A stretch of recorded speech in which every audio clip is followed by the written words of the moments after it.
नमस्कार दोस्तों, मैं हूं देवेंद्र कुमार और आप सबका स्वागत है MLID study point YouTube channel पर। तो दोस्तों, कैसे हैं आप? उम्मीद करता हूं एकदम मस्त होंगे, बिंदास होंगे। तो दोस्तों, जैसा कि आपको पता है, हम लोग 1500 प्रश्नों की लाजवाब सीरीज़ को लेकर के चल रहे हैं।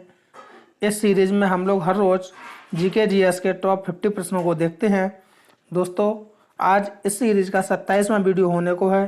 तो दोस्तों, उम्मीद करता हूँ कि वीडियो आपको पसंद आ रही होगी। इसी के साथ शुरू करते हैं आज के इस वीडियो को और देखते हैं आज का पहला प्रश्न। आज का पहला प्रश्न है, विद्युत अपघटनी न्यूनीकरण द्वारा खनिजों से उच्च शुद्धता में धातु प्राप्त की जाती है। तो दोस्तों, जो खनिज हैं उनसे शुद्ध धातु प्राप्त करने की प्रक्रिया कौन सी है दोस्तों? विद्युत अपघटनी न्यूनीकरण। कौन सी है दोस्तों? न्यूनीकरण। अगला प्रश्न है 2 नंबर, कार्नालाइट किसका अयस्क है? तो दोस्तों, कार्नालाइट पोटेशियम किसका अयस्क है दोस्तों? पोटेशियम का अयस्क है। अगला प्रश्न 3 नंबर, चिलगोजा किससे प्राप्त होता है? तो दोस्तों, चिलगोजा पैन के बीज मतलब चीड़ के बीज से प्राप्त होता है।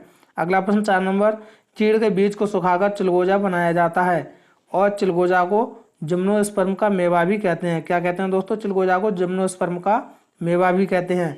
अगला प्रश्न 5 नंबर, देवदार एक सीधे तने वाला ऊंचा शंकुधारी पेड़ है। तो दोस्तों, देवदार का एक पेड़ होता है जिसका तना सीधा होता है और दोस्तों शंकु के आकार का होता है। इस तरह से होता है दोस्तों, इस तरह से ये पेड़ होता है। ठीक है दोस्तों। अगला प्रश्न है, प्रोटोजोआ रासायनिक प्रदूषण से संबंधित नहीं है। तो दोस्तों, जो प्रोटोजोआ है वो रासायनिक प्रदूषण नहीं फैलाता है। अमीबा, यूग्लिना, पैरामीशियम, प्लाज्मोडियम ये सभी प्रोटोजोआ के उदाहरण हैं। तो दोस्तों, अमीबा, यूग्लिना, पैरामीशियम और प्लाज्मोडियम ये सभी किसके उदाहरण दोस्तों? प्रोटोजोआ के उदाहरण हैं। अगला प्रश्न 8 नंबर, नीलगिरी भारत का पहला बायोस्फीयर है। दोस्तों, भारत का पहला बायोस्फीयर कौन सा है? नीलगिरी है। अगला प्रश्न 9 नंबर, वर्ष 2012 में भारत द्वारा अंटार्कटिका में स्थापित अनुसंधान केंद्र का नाम भारतीय है। कौन सा है दोस्तों? भारतीय अनुसंधान केंद्र है, जो 2012 में स्थापित किया गया था। दोस्तों, ये भारत का अंटार्कटिका में स्थापित तीसरा अनुसंधान केंद्र है। कौन सा दोस्तों? तीसरा। अगला प्रश्न 10 नंबर, डोबे रायनर ने त्रिक नियम दिया था। तो दोस्तों, त्रिक का नियम किसने दिया था? जो आवर्त सारणी बनाई थी उसमें डोबे रायनर ने त्रिक का नियम दिया था। और दोस्तों, न्यूलैंड्स आए थे, उन्होंने अष्टक सिद्धांत दिया था। उसके बाद दोस्तों मेंडलीफ आए और मेंडलीफ ने आवर्त सारणी बनाई थी। ठीक है दोस्तों। अगला प्रश्न 11 नंबर, जो अपना भोजन स्वयं नहीं बनाते, दूसरों पर निर्भर रहते हैं, दोस्तों उन्हें उपभोक्ता कहते हैं। क्या कहते हैं दोस्तों? उपभोक्ता कहते हैं। और दोस्तों, जो भोजन अपना स्वयं बना लेते हैं, अगर यहाँ से नहीं को काट दिया जाए, स्वयं बना लेते हैं और दूसरों पर निर्भर नहीं रहते हैं, तो दोस्तों उन्हें उत्पाद कहते हैं। क्या कहते हैं? उत्पाद कहते हैं।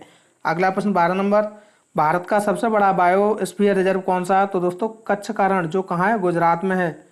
दोस्तों, भारत का सबसे बड़ा बायोस्फीयर कौन सा है? कच्छ का रण है। अगला प्रश्न 13 नंबर, कंप्यूटर की कितनी पीढ़ियों का विकास हुआ है? तो दोस्तों, कंप्यूटर की 5 पीढ़ियों का विकास हुआ है। अगला प्रश्न, अभी जो दोस्तों अगर कंप्यूटर की बात की जाए, अभी वर्तमान में कंप्यूटर की 5वीं पीढ़ी चल रही है। अगला प्रश्न 14 नंबर, अटलांटिक महासागर विश्व की सर्वाधिक व्यस्त समुद्री व्यापार मार्ग है। तो दोस्तों, अटलांटिक महासागर क्या है? सबसे ज़्यादा व्यस्त समुद्री व्यापार मार्ग है और दोस्तों विश्व का अधिकांश व्यापार जल मार्ग के द्वारा ही होता है। अगला प्रश्न 16 नंबर, भारत का राष्ट्रीय मार्ग कुल व्यापार का 40% भाग माल ढोता है। तो दोस्तों, जो राष्ट्रीय मार्ग होते हैं इनके द्वारा व्यापार का 40% भाग ढोया जाता है। अगला प्रश्न 17 नंबर, परमाणु ऊर्जा, सौर ऊर्जा, पवन ऊर्जा, दोस्तों ये सभी नवीकरणीय ऊर्जा के स्रोत हैं। आदि नवीकरणीय ऊर्जा के स्रोत हैं दोस्तों। अगला प्रश्न 18 नंबर, भारत में ऊर्जा का मुख्य स्रोत क्या है? तो दोस्तों, भारत में ऊर्जा का मुख्य स्रोत क्या है? तापीय ऊर्जा है। अगला प्रश्न 19 नंबर, प्रथम विश्व युद्ध आरंभ होने के समय भारत का गवर्नर कौन था? तो दोस्तों, प्रथम विश्व युद्ध जब प्रारंभ हुआ था तब भारत का गवर्नर हार्डिंग था। कौन था दोस्तों? हार्डिंग द्वितीय था। दोस्तों, प्रथम विश्व युद्ध 1914 से 1919 तक चला। कब तक दोस्तों? 1914 से 1918 तक चला था दोस्तों। अगला प्रश्न 20 नंबर, प्रथम विश्व युद्ध के समय अमेरिका का राष्ट्रपति कौन था? तो दोस्तों, अमेरिका का राष्ट्रपति वुडरो विल्सन था। कौन था दोस्तों? Woodrow Wilson. अगला प्रश्न, वर्साई की संधि कब हुई? तो दोस्तों, वर्साई की संधि आपकी 28 जून 1919 को हुई थी। कब हुई दोस्तों? 28 जून 1919 को हुई। अगला प्रश्न, यदि करंट स्प्रिंग में प्रवाहित होता है दोस्तों, जो स्प्रिंग होती है दोस्तों इस तरह से, इसमें अगर करंट प्रवाहित होता है तो दोस्तों ये संकुचित हो जाती है, ये संकुचित हो जाती है, इकट्ठी होने लगती है। ठीक है दोस्तों।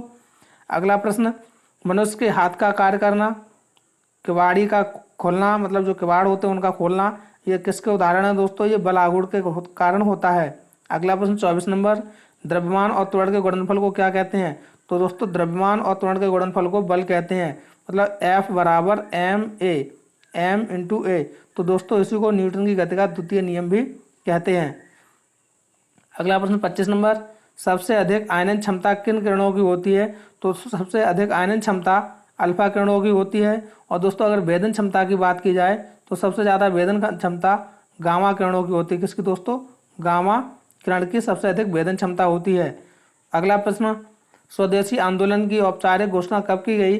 तो दोस्तों स्वदेशी आंदोलन की घोषणा 7 अगस्त 1905 को की गई। कब की गई दोस्तों? 7 अगस्त 1905 को की गई थी। दोस्तों इसकी घोषणा किसके कारण की गई? तो बंगाल विभाजन के विरोध में स्वदेशी आंदोलन को चलाया गया था। अगला प्रश्न 28 नंबर, शिवाजी की राजधानी कहाँ थी? तो दोस्तों शिवाजी की राजधानी रायगढ़ थी।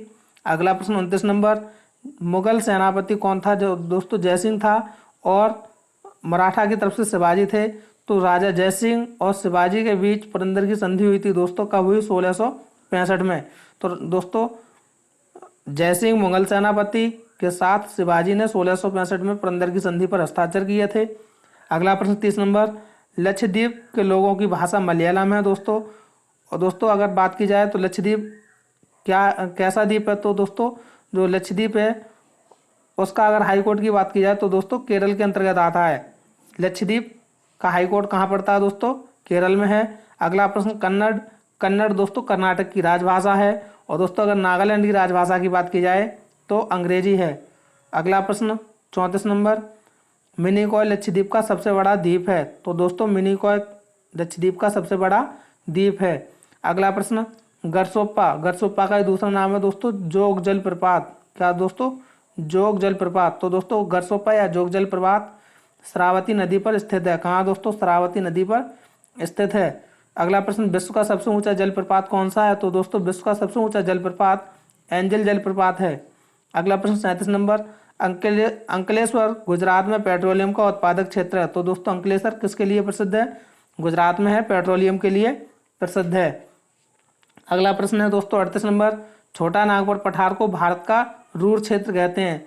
तो दोस्तों रूर क्षेत्र क्यों कहते हैं? जापान का एक मरुस्थल है दोस्तों, जापान का वहाँ एक मरुस्थल है, उसका नाम रूर है। और दोस्तों उसी के तरह ये छोटा नागपुर पठार है, इसलिए इसे रूर की संज्ञा दी जाती है। अगला प्रश्न 39 नंबर, भारत में लोहा जापान और यूरोपियन देशों को निर्यात होता है। अगला प्रश्न 40 नंबर, 52वां संविधान संशोधन किससे संबंधित है? तो दोस्तों 52वां संविधान संशोधन दल बदल से, मतलब अनुसूची 10 जब जोड़ी गई थी उससे संबंधित है। अगला प्रश्न दोस्तों 41 नंबर, KR नारायण भारत के प्रथम दलित राष्ट्रपति थे। तो दोस्तों भारत के प्रथम दलित राष्ट्रपति कौन थे? KR नारायण थे। अगला प्रश्न 42 नंबर, नाट्य दर्पण नाट्य शास्त्र का प्रसिद्ध ग्रंथ है। तो दोस्तों नाट्य दर्पण जो है वो नाट्य शास्त्र का प्रसिद्ध ग्रंथ है। और इसकी रचना किसने की? तो दोस्तों इसकी रचना आचार्य रामचंद्र और आचार्य गुणचंद्र ने सम्मिलित रूप से की थी। अगला प्रश्न देखते हैं दोस्तों 43 नंबर, बार्ली चित्रकला कहाँ प्रचलित है? तो दोस्तों बार्ली चित्रकला महाराष्ट्र में प्रचलित है। दोस्तों अगर मधुबनी पेंटिंग कहाँ प्रसिद्ध है? तो दोस्तों ये बिहार में प्रसिद्ध है। कहाँ दोस्तों? बिहार में प्रसिद्ध है। अगला प्रश्न है, लाइकेन थैलोफाइटा प्रकार की वनस्पति है। तो दोस्तों लाइकेन कैसी वनस्पति है? थैलोफाइटा प्रकार की वनस्पति है जो कवक और शैवाल दोनों से मिलकर बनती है। और दोस्तों जो लाइकेन होता है ये वायु प्रदूषण के प्राकृतिक सूचक हैं। दोस्तों जब वायु प्रदूषण बढ़ने लगता है तो लाइकेन काला पड़ने लगता है और मुरझाने लगता है। इससे हम पता कर लेते हैं कि वायु प्रदूषण बढ़ रहा है। अगला प्रश्न 45 नंबर, सबसे पहले कृत्रिम उर्वरक का प्रयोग दोस्तों कब किया गया? तो 19वीं सदी में हुआ। और दोस्तों सबसे पहले कृत्रिम उर्वरक क्या है? यूरिया को बनाया था। किसे बनाया दोस्तों? यूरिया को बनाया। और दोस्तों यूरिया का सूत्र क्या है? NH2 CONH2।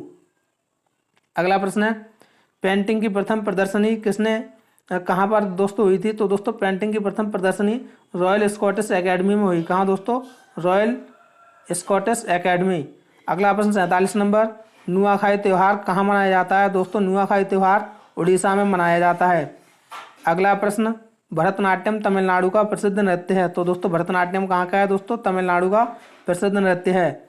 अगला प्रश्न 49 नंबर, दो न्यूरॉन्स के जंक्शन को क्या कहते हैं? तो दोस्तों दो न्यूरॉन्स के जंक्शन को सिनेप्स कहते हैं। क्या कहते हैं दोस्तों? सिनेप्स कहते हैं। अगला प्रश्न 50 नंबर, न्याय दर्शन के प्रवर्तक कौन है? तो दोस्तों न्याय दर्शन के प्रवर्तक महर्षि गौतम मुनि हैं। कौन है दोस्तों? महर्षि गौतम मुनि हैं। तो दोस्तों वीडियो कैसी लगी कमेंट के माध्यम से जरूर बताएं। दोस्तों आज के 50 प्रश्न यहाँ समाप्त होते हैं। दोस्तों अगर वीडियो अच्छी लगी हो तो लाइक और शेयर करें।